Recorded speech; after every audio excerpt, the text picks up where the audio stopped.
Joining me now, John Sultz, former U.S. Army officer and Iraq war veteran, the co-founder and former chairman of the Vote Vets advocacy group. John, I know you feel strongly about this case. I've watched some of the things you've said. How do you feel about what has happened, what we learned today from that testimony, and what the president's involvement here means?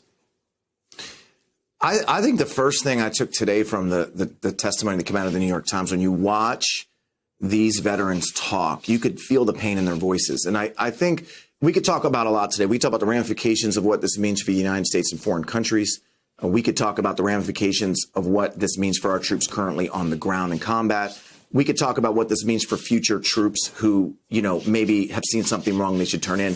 But the pain that you hear in the voices of the SEALs as they go to explain what happened to them is heartbreaking, because what they were really, what I felt was that they were trying to relieve some of their own guilt of being around an incident or being around a chief who is their senior non-commissioned officer in this deployment do things illegal. And that this really was a cry for help for them to go to NCIS. And it's really hard for me to watch them deal with that pain. There's also a broader question here about the way the president conceives of what U.S. policy should be about the commission of war crimes, about torture.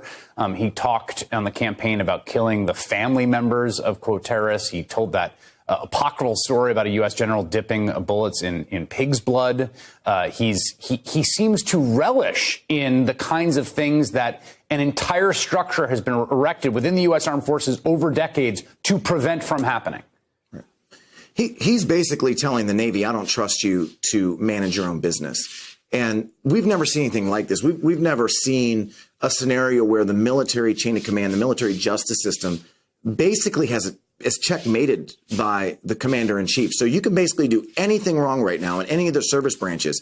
And if you can get, Pete Hegseth, who's a Fox News host, to promote you on a show the president watches, that he can certainly undermine the entire military chain of command. So he's damaged the military. He's damaged military leaders and military officers for what is essentially political drama that he wants to use for his own political benefit. And he's damaged an institution, just like he's damaged other institutions through his, dealings during the impeachment. He's damaged the institution of the armed forces, which is still a respected institution. And I think that's really heartbreaking for everybody who's in the military or who has served in it. This calls to mind this polling that the Military Times did recently, which was really striking to me. Very unfavorable views. This is, I think, about active duty members. 45%. Very favorable, just 24%. Overall, underwater in favorability within the U.S. military. Does that surprise you? It doesn't surprise me. The president is on an elevator going down. I mean, there's a reason we have a website called Trump is a National Security Threat. He disrespected a Gold Star family, right? Khizr Khan. He has decided that he's going to pay for the border wall by taking money out of the Department of Defense school system. Just this weekend over Christmas, he decided he would deport family members of active duty military deployed. So it's, pardoning war criminals is par for the course with his war on the military.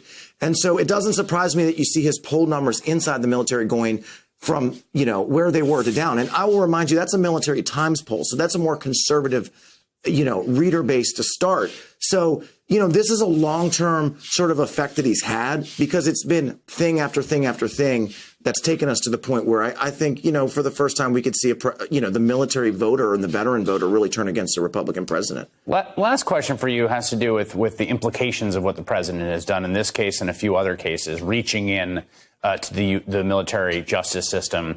What that will mean for someone in a unit who sees something they think is wrong or witnesses what is genuinely an atrocity, or maybe something that just seems sort of off, and what's going to go through their mind when they think about whether to report that?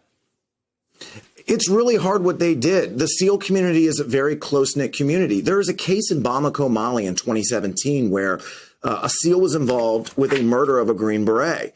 And this had to do with the telling of misconduct. And so we have a scenario in the special operations community that's a little bit different, where people fear now, hey, if I break this code, what are the ramifications across the military as well? So I think now when people see misconduct that should be reported, that they know that that's their duty and obligation, there's going to be a fear going forward on whether or not they should report it at all. One thing is for certain, and to the SEALs that we met today on that video, they are heroes, and they can rest assured tonight that the American public knows that, and that the American public in 10 or 20 and 30 years will look at them in even a better light then than they do today.